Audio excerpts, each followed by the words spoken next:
Thank you, Alan. I appreciate everybody being here today, and I appreciate the opportunity to introduce you to Solis Tek. What I'd like to do is I'll do a few minutes of a presentation, and then at the end, if you have any questions, we can certainly get into any detail. I'll keep it relatively high level, and that way, if there's specific areas that you guys want to dig into in more detail, I'll let you guys determine where that may be. Solis Tek is, what am I doing wrong here, Alan? I'll give you a little bit of background on the company, on the history. As Alan said, Solis Tek is one of the longer tenured, one of the most tenured companies in the industry. We've been in the space for 10 years, and I can venture to say that you can count on your hands a number of publicly traded companies that have been operating in the cannabis space for that period of time. That's going to I'll touch on, that'll lead into a number of opportunities that I think make our company relatively unique in this space. But a little bit of background on the company first. I'll give you a little bit of introduction as to who I am, the management team, and then how all this fits together. As Alan mentioned, we are on the OTCQB exchange. Our ticker is SLTK. Stocks trading in the $1.20, $1.30 range, obviously fluctuating. And the relationship that Alan mentioned with KCSA is a relatively new one. Part of the company's history through that 10-year tenure is the conversion from a private LLC to that public space on the OTC exchange, and that was the affiliation that we've recently established with KCSA, and I'll explain how that is a new audience that we're talking to, that investor community, and what that means as a commitment from the company to our shareholders. In addition to, though, the details on this page, we are just under 40 million shares from a cap table standpoint. Very, very clean cap table. I think that's solid as well. Not as common in this space. We'll touch on that at the end when we talk about our financials. We are based outside of actually inside Los Angeles, in Carson, California, Southern California. 20 or so employees and fiscal calendar year, and we are coming off a revenue of just over $8.5 million last year. Okay. So part of what I've learned when I have these discussions with the audience, there's some basic things I'd like to touch on first. And if you've been investing in this space, this is going to be quite obvious and common. But when you come to these conferences, the number of people attending and the new people attending seem to be greater and greater. So one of the things that I think is very important from an investor perspective, if you're considering an investment into the space, is that very clear demarcation line that you need to make sure you understand before you make a commitment to investing in a company. And that first line is whether the company actually touches the plant or not. If you're touching the plant, you're burdened by that federal guideline that recognizes you as an illegal entity, or doesn't recognize you as a legal entity.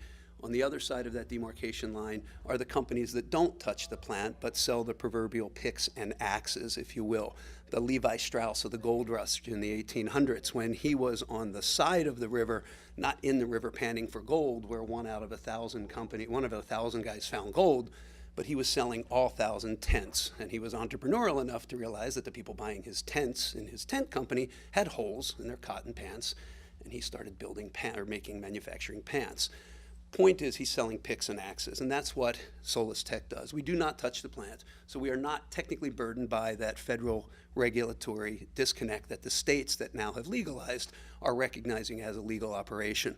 And that's from our perspective, that provides an opportunity from an investment perspective, or investment standpoint, as a potential gateway investment into the space.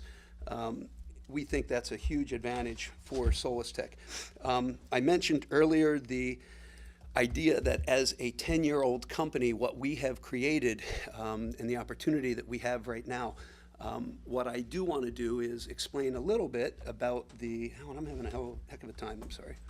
But back to the Solis Tek. We are a non-touch the plant company, which that touch the plant, non-touch the plant concept creates opportunities. And one of the biggest opportunities we see in this industry right now, and as you consider your investment, is that federal disconnect, that state disconnect from a statutory perspective. The idea that we have this barrier to entry. Think about this. In 2016, there were $6.7 billion of commerce conducted in this industry. $6.7 billion. And there's only one Fortune 500 company that is actually participating in this space. And the barrier to entry keeping these other multi-conglomerate companies from coming in is the federal government's failure to recognize it as a legal operation, which provides a barrier to entry and, quite frankly, provides a runway for companies like Solis Tek and other companies that are here to conduct business for the next 3, 5, 7, 8, 9 years, whatever it may be, and grow our companies. And we view that as a huge opportunity. Solis Tek also has in front of it an organic growth that we feel is exceptional. I'll touch on our products and, as Alan mentioned, our expansion into a new product category. But we also have, in addition to organic growth as a public company, the opportunity from an M&A standpoint to add to that organic growth. And I'll share some perspective on that also. One of the things, though, that I want to talk about from a lighting perspective, Solis Tek was a company founded 10 years ago. Alan mentioned we are a lighting company. We are the only lighting company that we know of that was created solely for the cannabis space. When you attend these shows and conferences and you see other lighting companies, typically what you find are companies that have been hanging over products or plants that were not specific to cannabis. And as we invest more into the cannabis plant and learn more about it, you'll see more of the differentiation that our products have been enjoying and the R&D that we have invested into our lighting in particular. As an example, when the company was founded, it came about, is this the audio?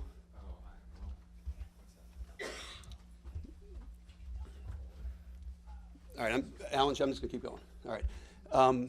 We created a lighting that was specific for the cannabis plant.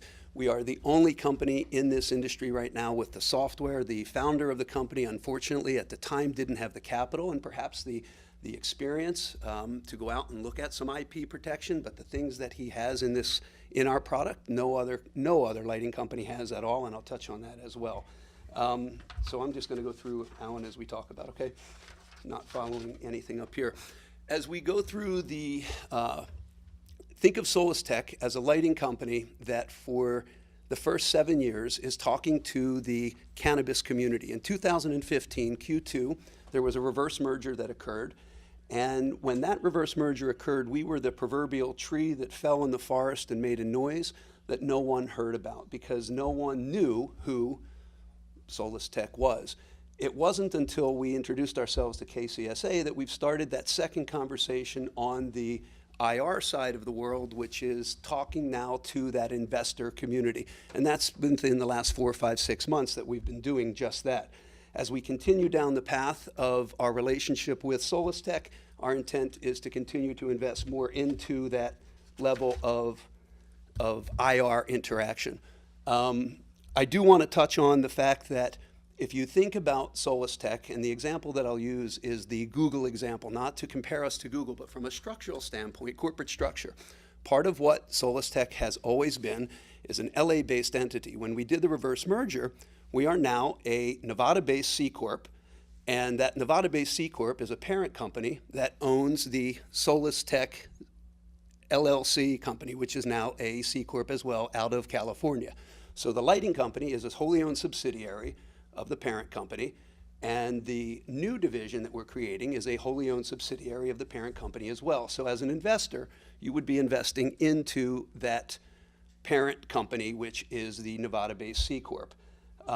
With the wholly owned subsidiary, we are now introducing the nutrient line to complement the lighting company that we've had, and the nutrient line has a product known as terpenes. And what we're doing with that is we are introducing, let me step back, I'm trying to follow this and I just want to talk. The lighting company has 2 elements to it that we have shared with the investor community from a software perspective.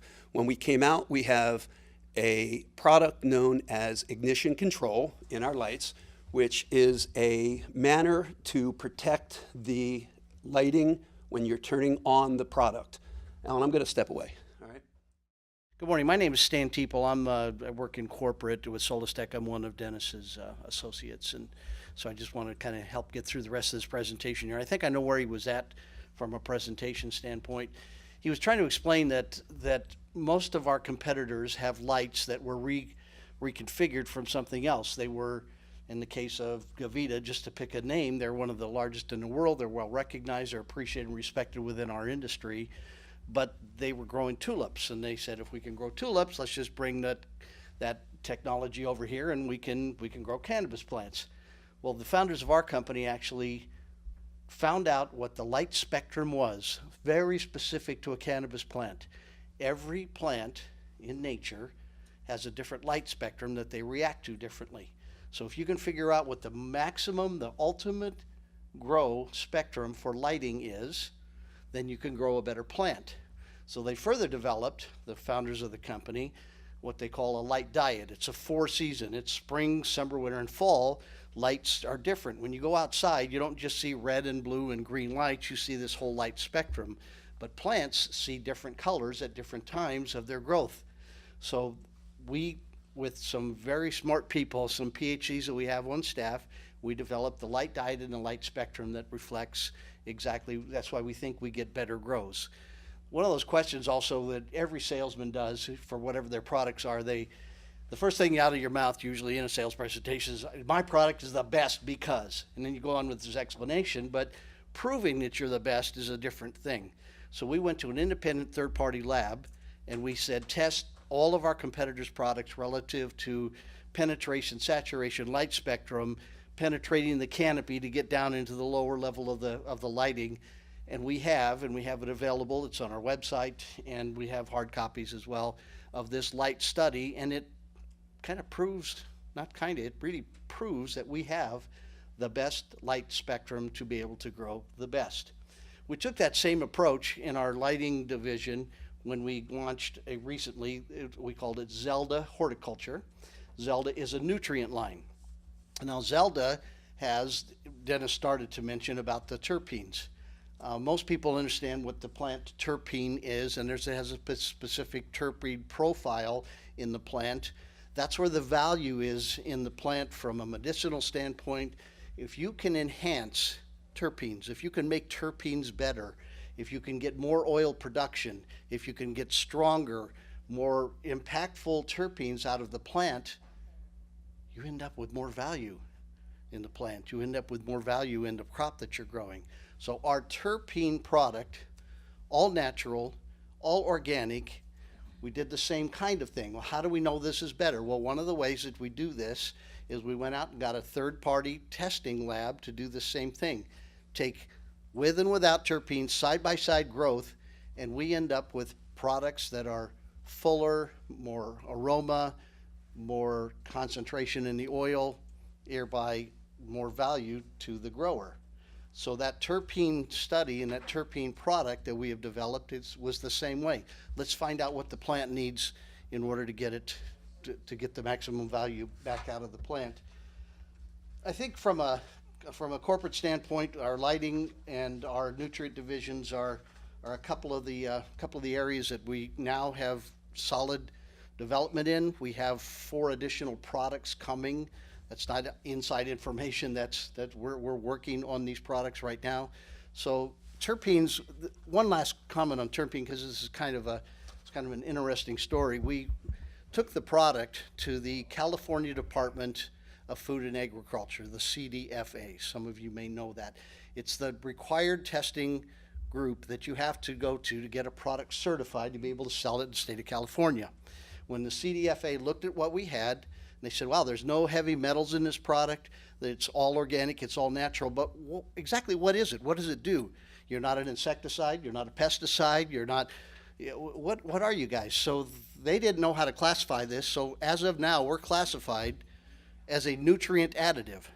So whatever the grower has for their secret sauce that they use in order to grow their product, whatever feed they're using, terpene goes on top of that. We're not asking you to change anything. We don't want you to do anything different. You add this in flower and flush, you end up with better product. It's real simple. So we now have launched this kind of a soft launch in California, Oregon, Washington, and Colorado. And the results have just been incredible. So there's expansion lines coming with our Zelda division. So we have lighting, and we have nutrients. The other thing to understand from a corporate standpoint, when you sell lighting, lighting is a very front-end heavy expense for a grower. They got the land and they got the building, and then after that, it's pretty much the lights. Lights typically are like 25 to 30% of your total expenditure on a build out. But when we sell a light, the bulb is good for a year, the reflector is good for 2 years, the ballast is good for 3 years. So it's kind of a one-time sale, and then so what do you do?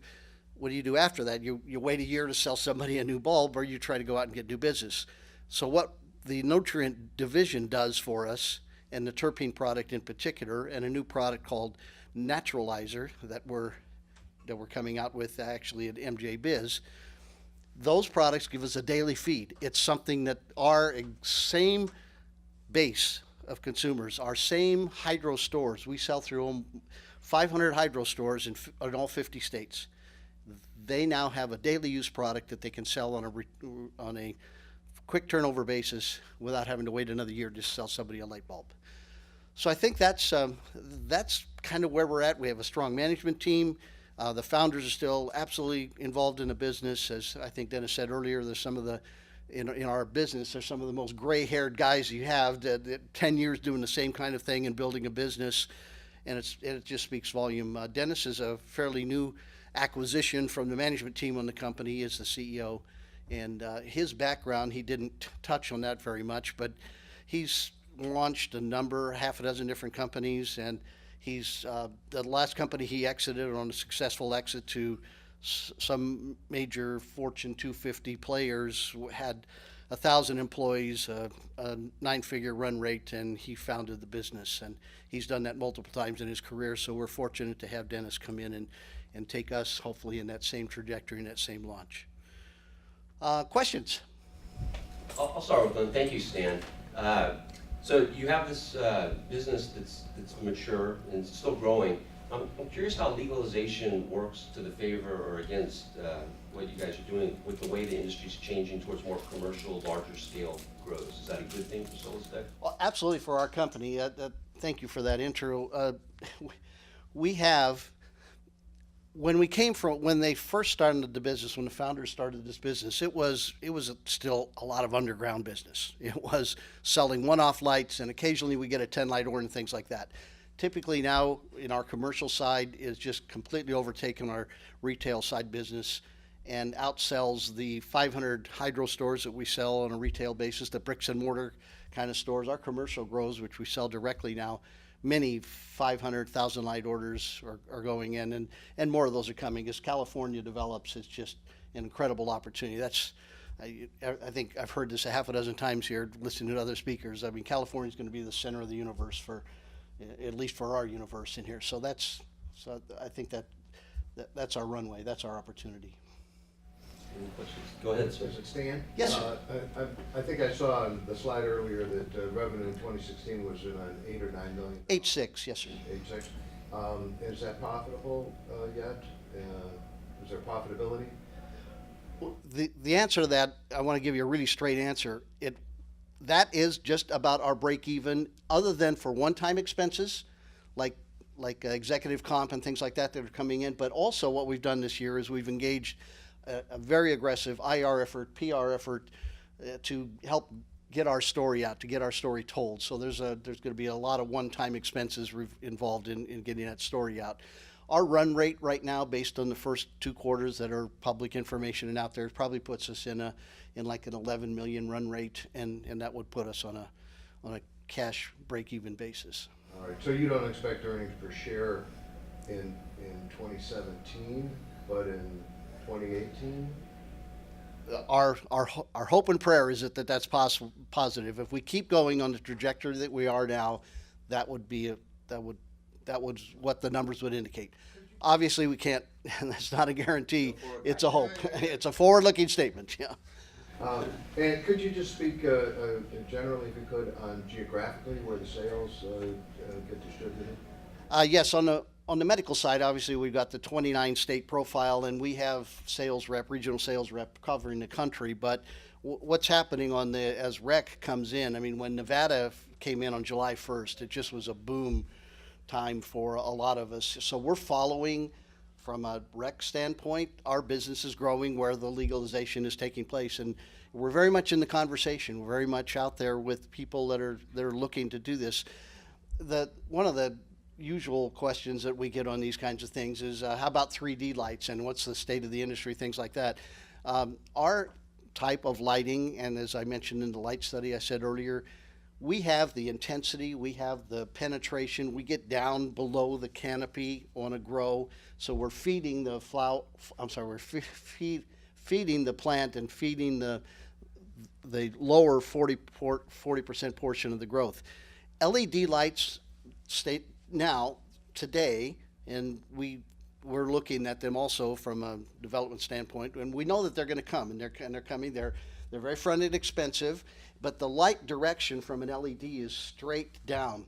What we do is we have reflectors that overlap the light so that you're getting two sides of the light, and we oftentimes put grows in what we call a checkerboard pattern. So we'll put a 1,000 watt light next to a 400 watt light, so we get a little different spectrum coming in to help. And right now the metal halide lights penetrate the canopy far better than anything on the LED. What's your current split of retail versus direct to commercial growers? Right now we're 80-10 to our 500 plus or minus brick and mortar stores, and 20% direct to large commercial. So just my question with that is, do you have the current scale and capabilities to take on, I would say, 2,000 light grower, let's say, because that's turning the switch on immediately with most of us, and I'm on that side of the fence. We usually put it in order and expect it the next day. So do you have the capabilities and the capacity to scale up? We have actually two operations. We have one in Hackensack, New Jersey, and then we have our California warehouse. We are shipping out of our China factory to both locations. So if we don't necessarily have something in one, we have the ability to ship from the other. The other thing, I don't believe Tennis touched on this, was that the founder of the company, when they originally were going to get the lights developed, they went to every factory that makes lights in China. And they didn't find what they wanted, so they, through relationships and so on, they built their own factory. So the company has a direct buying relationship from, we don't own it, but the founders' families have interest in it, and we're the only light that they make out of this factory. So it's not like somebody is duplicating our light, sending it out the back door to the Chinese replication model. That doesn't happen. So if we need to scale up this factory, and by the factory makes other things. They have 600 employees. This is a serious factory that we use in Shenzhen, China. And so if we need additional capacity, it's just really water time. It's not manufacturing time because we're shipping over. We try to balance our warehouses. So if you're ready with that 2,000 light order, I can get it to you before the end of the month. So, okay. Stan, how hard is it to ramp up what's going on in Zelda? You said you've run some test cases, so what is it that's keeping you from really turning the switch on, or what's the process going to be for that? Well, there's when you're dealing with on the terpene product and the nutrient product, since we're dealing with all natural ingredients, there's not a consistency necessarily in the product. If you get lemon oil or pepper oil or yucca plant, they're different at different times of the year, and it depends if you get it out of South Africa or if you get it out of Israel. So the sourcing is something that we have to keep tweaking our formula to make sure that we do. And every time we have a new formula reset, then we go back out on new grows, and we have really good relationships with probably 25 commercial growers that will work with us on that basis. Try our new formula, see if this works, and if it does, give us the results, and if it doesn't, give us those results too. So we have a number of grows going on right now. Before the end of the year, we'll have a white paper coming out on this that will demonstrate. We'll be able to more definitively show what we're doing. So you're trying to nail down the final formulation? Is that? Well, the formula, we have one that absolutely works, but we're trying to make it better. Okay. So when would the sales, I mean, obviously this is a huge growth driver when it cranks in, so what's the time frame for when you can take it out of this initial stage into a more full go-to-market? We actually have a MJ Biz. That's when we're expecting. We're going to do a major launch of the product right at about that time. What is it? I'm sorry. What is it? MJ Biz is the 50. Not the conference, your product. The one that The you terpene. launched. Oh, terpenes. It's called TERPENEZ. It's kind of a takeoff on terpenes, but the Z at the end. I thought you said 4 new products were coming out. And terpenes is the first, naturalizers the second, and the other two I'd have to lock you in this room the rest of your life to tell you about those. So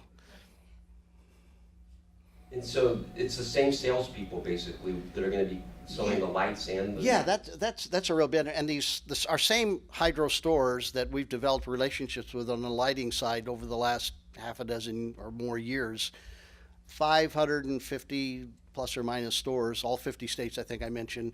We're also selling Canada.